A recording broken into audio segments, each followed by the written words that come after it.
Hi everyone, in today's video I'll be answering the question of how realistic is the Astra Militarum Chimera? I've done a similar video reviewing the Limit Rust battle tank, so check it out here if you find this type of thing interesting. Like that video, I'll draw my experience as a former rifleman in the Australian Army to help bring to life this topic, and also like that video, we should always be aware that it is a fictional universe of the 41st millennium. However, this type of thing hopefully is still interesting. So the Chimera is an armoured personnel carrier abbreviated to an APC. It can transport either 12 guardsmen, 6 heavy weapon teams or 4 ograms, has a driver, commander whom operates a turret weapon, and most likely a front-sponsored human gunner or a weapon servitor to free up space and remove human dependence. It's armed with either heavy flamer or heavy bolter in the front sponson, heavy flamer, heavy bolter or multi-laser in the turret. 6 lasguns can fire out of the side of the vehicle. It can also be equipped with either a heavy stubber or storm bolter, which commander would operate, and also has a single-use hunter-killer missile. Now pausing here, let's explore the role of an APC in modern militaries to understand how the Chimera may be used in the 41st millennium. An APC is an armoured combat vehicle which is designed and equipped to transport a combat infantry squad. It is equipped with its own weaponry, however it isn't necessarily intended to provide direct fire support in battle, something which an infantry fighting vehicle, or IFV, is meant to do. 2 examples of this would be the American M113 being an example of an APC, and also the American Bradley fighting vehicle being an IFV. The Chimera kind of sits in between an APC and an IFV, being able to transport what is quite a lot of troops, and also having quite a few weapons to boost. The M113 can transport about 10 infantrymen, and the Australian version was equipped with a 50 caliber machine gun and also possibly a 30 caliber machine gun in a turret. The Bradley fighting vehicle can transport 6 troops, has a 25mm cannon, a 7.62mm machine gun, and also has 2 TOW anti-tank missiles. So the Chimera, for example, with 2 heavy bolters, a heavy stubber and hunter-killer missile can effectively suppress enemy infantry whilst the troops inside are debussed. Principally this all makes sense, with maybe the classification of a Chimera being an APC being slightly incorrect, however that isn't important. What is more important and way more basic than that concept is the same point I made with Limit Rust battle tank. For the Chimera to transport 3 crew, 12 troops, an engine fuel tanks, a Voxcaster, armoured plates, ammunition for multiple caliber weapons, and all the personal belongings of the troops inside would be highly questionable. Having been in an M113 several times, they're incredibly cramped, with a 9-man section the Aussie Army operates in when I was in the Army. I can remember being first into the vehicle, sat right up against the commander's turret ring, and shitting myself whenever the thing would rotate, that my legs would get ripped off. A key principle of Western military doctrine is the delivery of well-rested troops to the battlefield, with some awareness given to the comfort of the troops within the vehicle. Granted, the Astra Militarum in the 41st millennium is a relatively uncaring institution.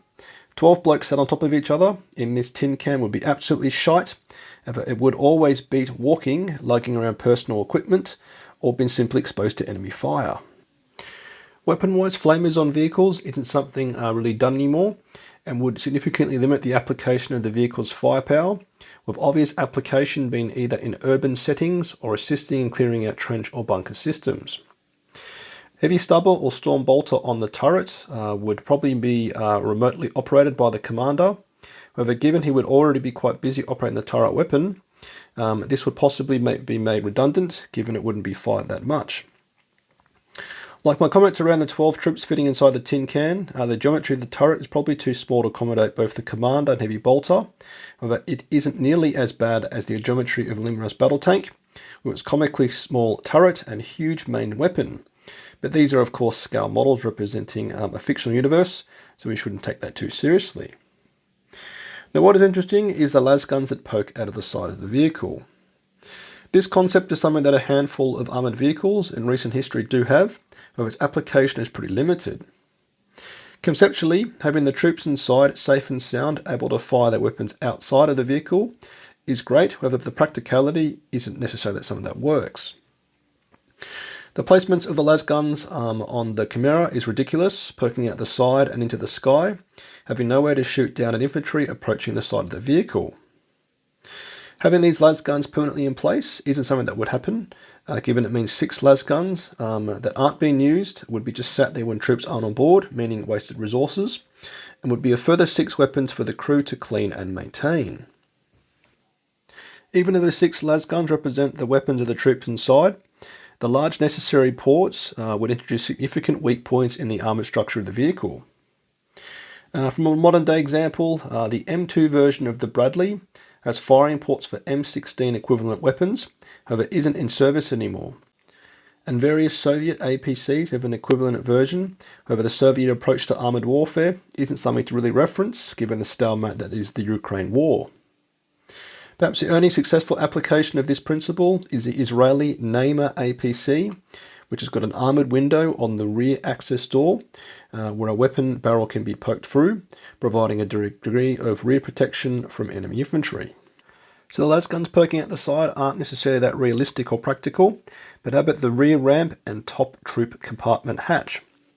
Here we can safely assume the GW designers took direct inspiration from the M113, with its also rear ramp door and top hatch for the troops.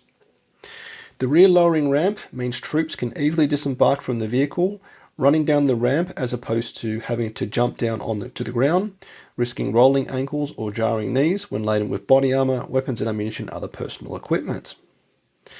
The top troop hatch that can open up increases the amount of troops that can be transported, given some can either stand centrally in the troop compartment and be standing upright, sit within the opening with their legs dangling inside, or be within the vehicle in the troop compartment with their weapon and body facing outwards, adding to the situational awareness and firepower of the vehicle. The standard operating procedures of the Australian Army when I worked with APCs was to have the section commander, a light machine gunner, a grenadier with the underslung grenade launcher and also a rifleman in the top hatch facing outwards. It's great to see in the current ruling of 40k, the tabletop game, rules included where 2 models inside the vehicle can be firing their weapons out of the vehicle, which directly represents the idea of 2 troops firing their weapons outside of the hatch, which is cool to see. Now finally, a point I also made in Limb and Rust Battle Tank is the wraparound tracks and their apparent lack of suspension. Given the armoured side plates run all the way down to the ground, any travel in the suspension would simply mean it bounces off the ground, meaning a bone-jarring journey for the crew, a very slow vehicle speed to compensate for this, and a vehicle that would often be bogged on unstable ground. The model design is clearly done to suit an aesthetic, however principally it simply wouldn't work. One thing that is done correctly on the model is what appears to be some rubber pads on the Chimera's tracks. Rubber pads are used by modern tanks as a way to reduce wear and tear on the tracks when operating on road or hard surfaces, with a bonus of reducing noise and improving traction. Even with these rubber pads on the M113, I can remember it still being a teeth-rattling experience when the vehicle travelled on the road.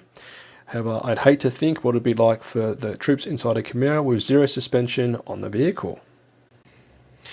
Right, so there you have it. A quick overview of how realistic the Astra Militarum Chimera is.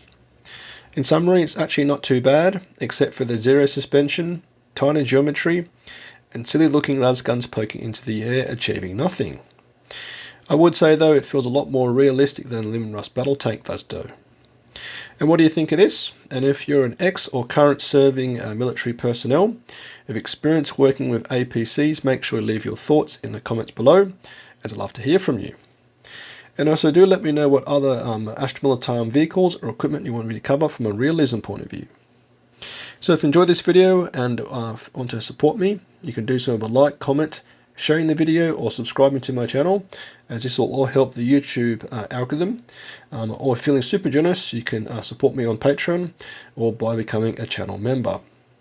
A massive thanks to my current supporters. Let's get your bayonet sharp, lasgun oiled, faith in the Emperor strong, Patron platoon, sound off. Tank Commander Glenn, Tank Commander Watchdog Van Etten, Tank Commander Mitchell, Lieutenant Burke Nielsen, Colour Sergeant DuPont, Sergeant Adal, the Colonel Merrill, Chosen Man Smith, Veteran Gibson, Hall, Lundeen, Guardsman Beard, Coquelin, Flint, Hills, Malik, Nitin, Nguyen, Tom, Tompkin. Conscript England, Evan Gian, Gilliam, Goodwin, King.